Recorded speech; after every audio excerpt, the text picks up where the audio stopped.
Ça va, et j'en prends combien au total? Voilà, donc je pêche une question.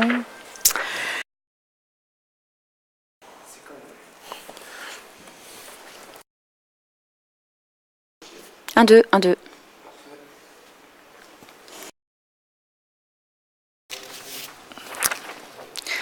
Dans votre carrière politique, quelle a été votre plus grosse bourde? Oh, ma première bourde. Enfin, attendez, il faut que je réfléchisse à cette question-là. Je pense que la première, c'était peut-être d'organiser un comité d'avis fédéral sur des matières qui, au départ, n'étaient pas strictement européennes et qui dépendaient plutôt d'une autre commission. Et donc, ça a posé un petit problème, on va dire, diplomatique. Ça a été, oui, pris comme une bourde. Sinon, je vais toucher du bois. Pour l'instant, je ne crois pas avoir fait trop de bourdes.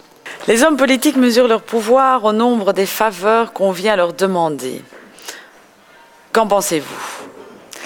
Pas du tout. Pas du tout. Les hommes et les femmes politiques, c'est avant tout l'intérêt général.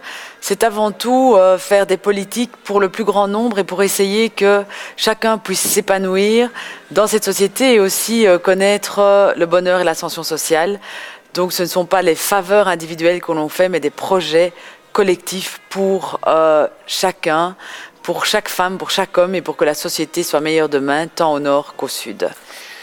Faut-il être séduisant pour faire une carrière politique?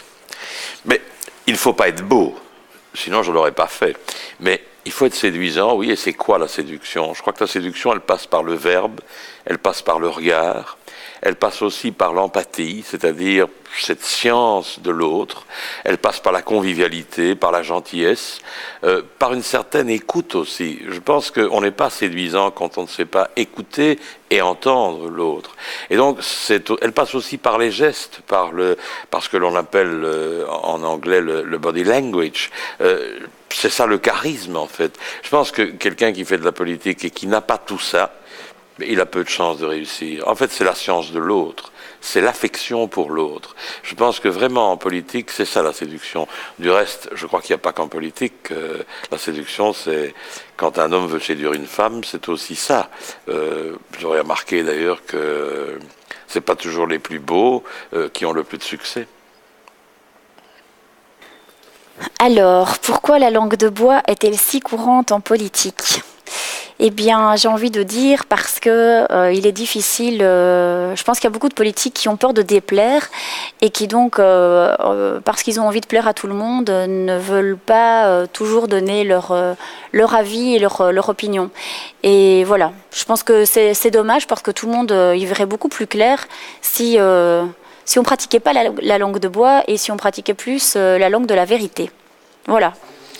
Pensez-vous qu'aujourd'hui, ce sont les citoyens qui craignent les réactions des politiques ou les politiques qui craignent les réactions des citoyens? Je pense qu'il y a un peu des deux. Les citoyens craignent les réactions des politiques, oui, c'est vrai.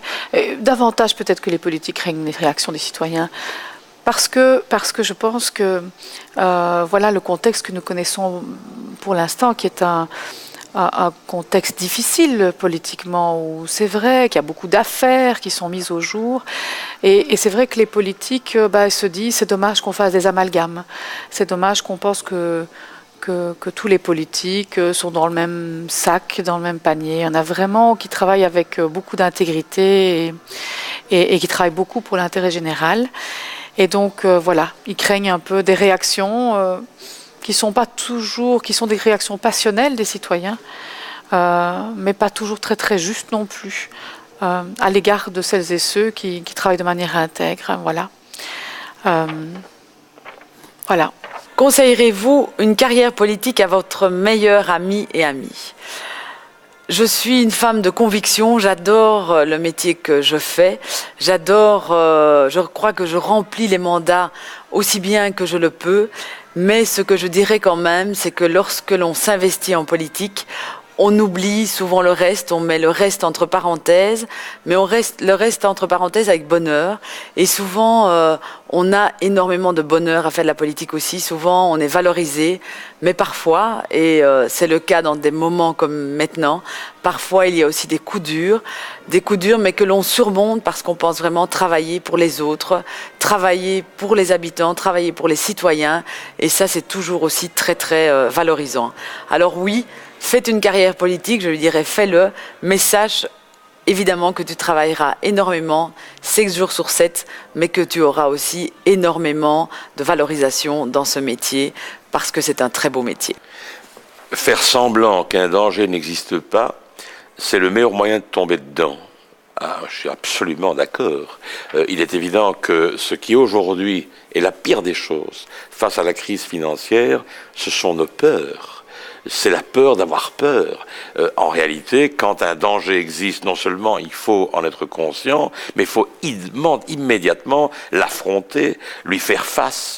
Et du reste, quand on prend le cours de l'histoire, les plus grandes œuvres, souvent, sont la conséquence de la réaction à un danger.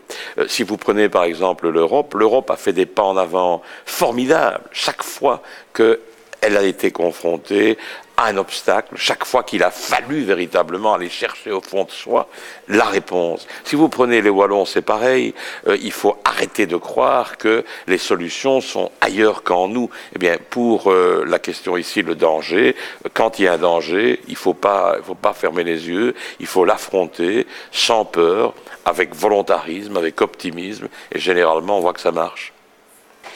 Qu'est-ce qui pourrait vous faire dire un jour je plaque tout ?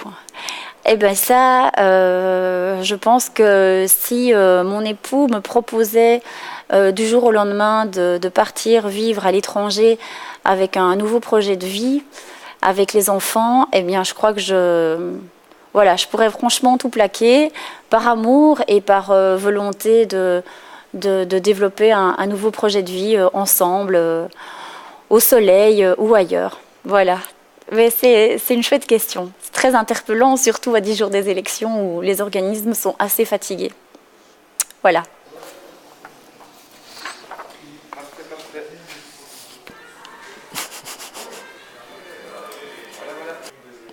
Ça va, ça? Qu'est-ce qui pourrait vous faire dire je plaque tout ?